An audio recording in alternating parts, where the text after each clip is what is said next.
Assalamualaikum dan selamat kembali ke Domer TV. Pada 16 Oktober 2024, Astro Awani melaporkan bahawa Mufti Perlis mengkritik keras Menteri Agama kerana mensyaratkan akidah Asy'ariyah dan Maturidiyah sebagai identiti Ahli Sunnah wal Jamaah. Pada pendapatnya, RUU Mufti Wilayah akan menjadikan keislaman seseorang di wilayah persekutuan tidak mencukupi sehingga dia berakidah Asy'ariyah Maturidiyah serta bertasawuf mengikut Imam Junaid Al-Baghdadi dan Imam Al-Ghazali. Malah beliau juga mengatakan RUU ini akan mencetuskan sesat menyesatkan, kafir mengkafirkan antara umat Islam dalam negara. Kami memulakan dengan permohonan maaf kepada sahibus samahah Mufti Perlis atas sebab tidak bersama dengan pendapat ini.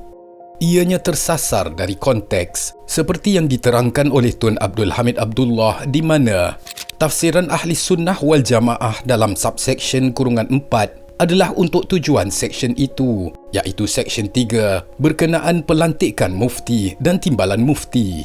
Tajuk seksyen itu adalah Mufti dan Timbalan Mufti. Seksyen itu bermula dengan kata-kata bagi maksud seksyen ini. Selepas itu diikuti pula dengan tafsiran kata-kata Ahli Sunnah wal Jamaah itu. Artinya, syarat yang disebut dalam tafsiran itu hanya terpakai bagi pelantikan mufti dan timbalan mufti.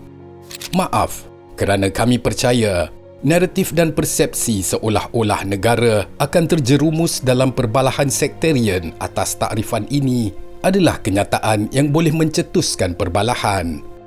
Sebenarnya, punca utama adalah khilaf pendapat yang kemudiannya digunakan sebagai senjata untuk menyerang, memperkecilkan dan menghina pihak lain, sama ada di platform media sosial atau podcast. Merupakan punca utama perbezaan pendapat bertukar menjadi kebencian dan dendam.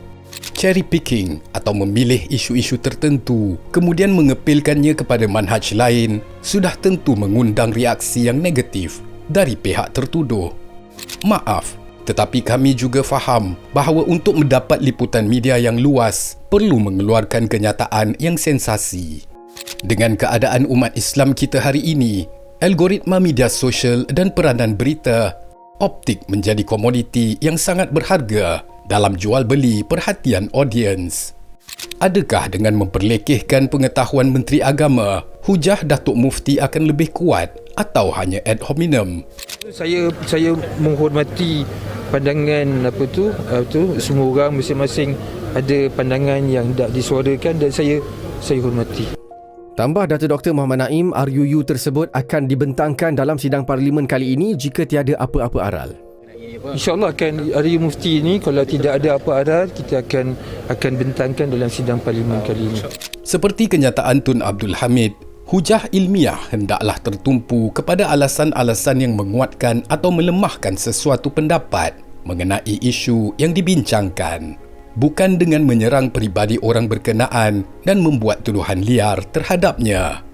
Maaf kerana kami lihat bantahan Datuk Mufti telah menjurus kepada serangan peribadi ke atas Menteri Agama, hinggakan beliau dijadikan watak penjahat dalam naratif yang dibina. Sedangkan ramai yang tahu bahawa usaha membawa RUU ini untuk dibahaskan adalah usaha kolektif dari satu kepimpinan ke kepimpinan seterusnya. Tambahan lagi, kertas cadangan RUU Mufti ini telah dipertimbang dan mendapat perkenan yang di-Pertuan Agong pada 12 Mac 2024. Maaf juga kerana kami keliru dengan kenyataan 97% penduduk wilayah persekutuan tidak mampu memahami akidah Asy'ariyah wal Maturidiyah. Apakah relevannya takrifan Ahli Sunnah wal Jamaah bagi kelayakan mufti dan timbalan mufti wilayah dengan keislaman orang awam? Mengapa perlu kaitkan dengan orang awam dalam konteks RUU ini? Bahkan kenyataan yang ia akan bawa kepada budaya takfir adalah generalisasi yang tersasar. Bolehkah orang awam mengeneralisasi golongan Salafi Wahabi senang mengkafirkan orang atas tindakan kumpulan ISIS, JI atau Abu Sayyaf? Akhir sekali, maaf kerana terlintas di dalam fikiran bahawa wujud agenda lain di sebalik bantahan ini yang tidak berlandaskan logik dan fakta yang tepat.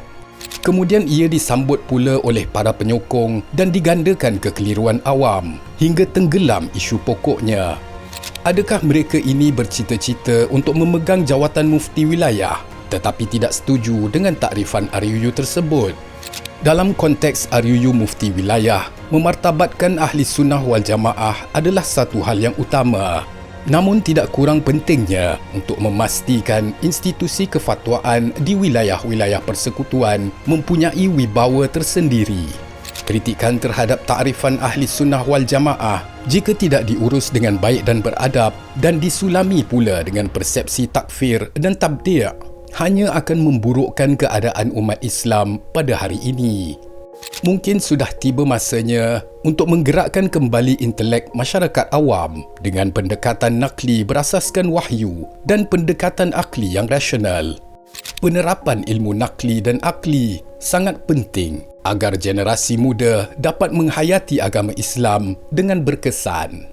Hasilnya, orang awam dapat mengamalkan pengetahuan di dalam kehidupan seharian mereka dan menjauhi fahaman yang masih tersekat dalam kejumudan.